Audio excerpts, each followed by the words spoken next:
రెండవది అరుణాచల ప్రవేశమునకు తరువాత. అరుణాచలంలో ఒకసారి ప్రవేశిస్తే ఆ జీవి యొక్క జీవితం ఇంకొకలా ఉంటుంది. అక్కడి నుంచి గీత కొట్టి ఇంకోలా చూస్తారు. కాబట్టి అందరూ అరుణాచలంలోకి ప్రవేశించలేరు. ఇది ఒక సిద్ధాంతం ఉంది. అయితే నాకు దీని గురించి కించిత్ అనుమానం ఉండేది. ఇది ఎప్పుడో ఉంటుంది కదా, ఇప్పుడు రైళ్ళు వచ్చేసాయి, బస్సులు వచ్చేసాయి, అనేకం వచ్చేసాయి, ఇప్పుడు కూడా అలా ప్రతిబంధకాలు ఉంటాయా అని నాకు అనుమానం ఉండేది.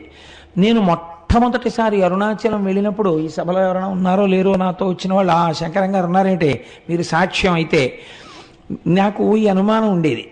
చిత్రం ఏంటంటే, మేము చెన్నై నుంచి అరుణాచలం వెడుతుంటే వ్యాన్ బరస్ట్ అయిపోయింది. బరస్ట్ అయిపోతే దిగిపోయి కూర్చున్నాం. వాడు వెళ్ళి టైర్లు తెచ్చి మళ్ళీ టైర్లు మార్చాడు. మళ్ళీ కొంచెం దూరం వెళ్ళింది, మళ్ళీ బరస్ట్ అయిపోయింది. చీకటి పడిపోతోంది. రోడ్డు మీద నిలబడిపోయాం. మేము అరుణాచలంలోకి ప్రవేశించలేదు.